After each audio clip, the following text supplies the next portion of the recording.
So apparently facts still matter, folks, because watching Senator Chris Van Hollen expose Kristi Noem's disgusting lie, proving she is just making up terrorist claims out of thin air, is absolutely devastating for this administration. Let's watch this epic moment from the past, and I will give you my take at the end. Senator Van Hollen.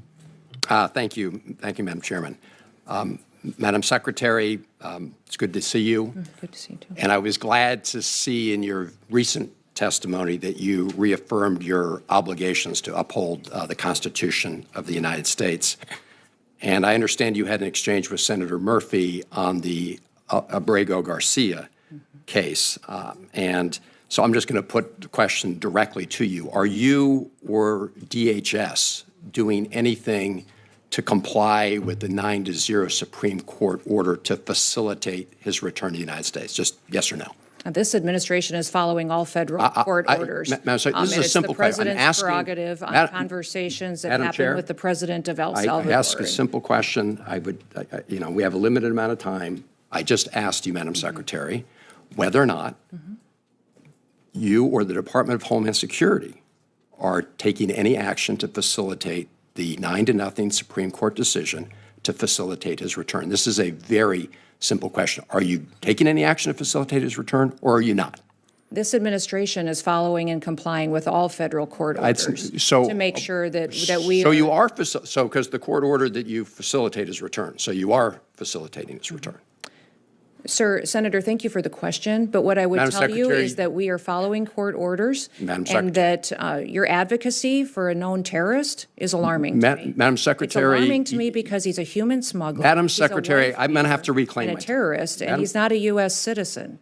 He's a citizen of El Salvador, and he's home. If he were to come back Madam here, Secretary, we would take him immediately. All right, back I'm going to have to, Madam Secretary, you should know a couple facts then, which is, number one, in 2019, the immigration court said that he should not be returned to El Salvador because it would put his life in danger.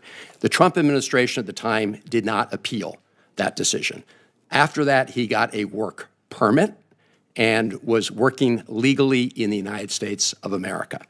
This is also why the district court and the appellate court and the Supreme Court have ruled as they have. I suggest that rather than make these statements here, that you and the Trump administration make them in court under oath, because despite what you just said, the federal district court whose judge is hearing this case right now said, and I'm quoting, that the administration has provided no evidence linking Abrego-Garcia to MS-13 or any other terrorist activity.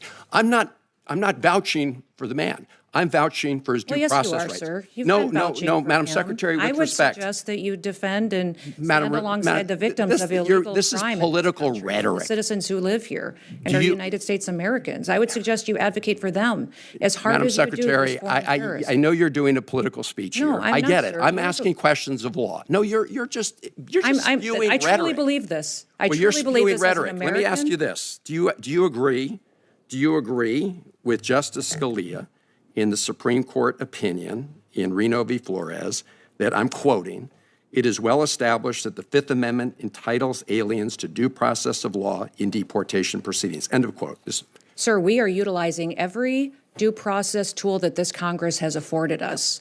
Congress decides what due process is appropriate for every situation. Expedited removal is a due process that you have afforded us that we are utilizing. The Alien Enemies Act. I'm going to reclaim my time, Madam Secretary. So we are giving due process and using the tools that this Congress has given us. This is really, I'm asking sort of simple questions of law, and simple questions like, are you complying with the 9-0 Supreme Court decision? And you seem to think that's some kind of trick question. Let me ask you this. You were down at CCOT in El Salvador, and you said, and that, I'm quoting, "It is one of the tools in the toolkit that we will use." And it's well known that the Trump administration is paying the government of El Salvador to keep these individuals, including those who the U.S. courts have determined were illegally taken out of the country in violation of their due process rights. Have you seen the grant document between the United States and the government of El Salvador with respect to the CCOT? it's important that everybody knows the consequences of what happens for their actions in this country. When you break the law and you're a member of a foreign terrorist organization, Madam Secretary, I asked you a question. Have you seen the document? This is not hard. Yes, I have. Okay.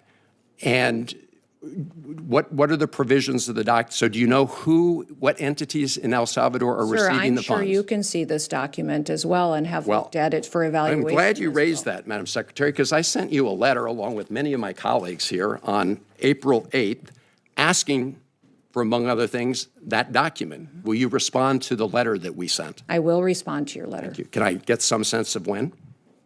We will take a look at it. I don't remember seeing your letter yet, but I will certainly take a look at it. Well, it's been there over a month. The senator's time has expired. No, Madam Chair. Senator Kennedy? Madam Chair. Yes. Madam Secretary. The Secretary, I have some additional questions. No, sir, that's up to you to manage that time. Senator Kennedy. Madam Secretary. I need a little help from a chair that respects the members of the committee. I'm sorry, Madam Chair. This is...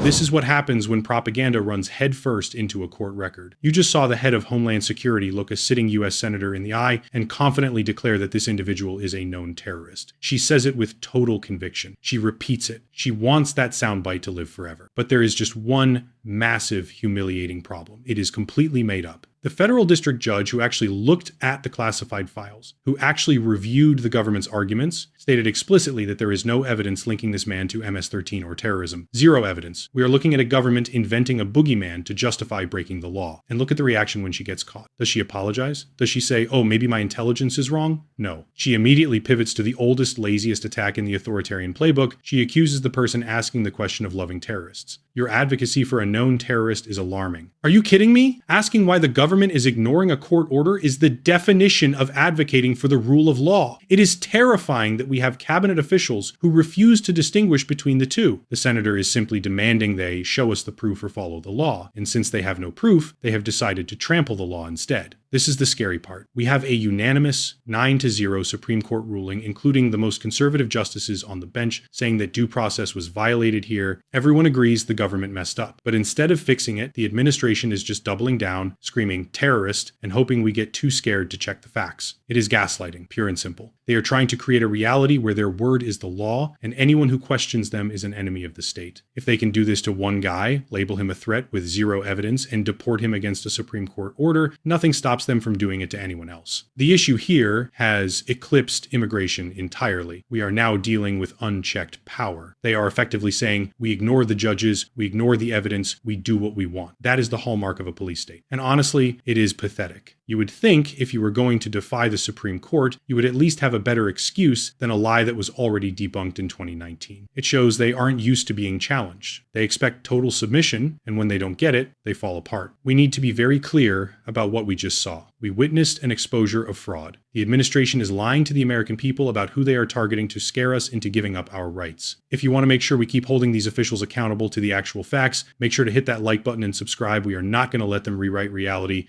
I will catch you in the next one.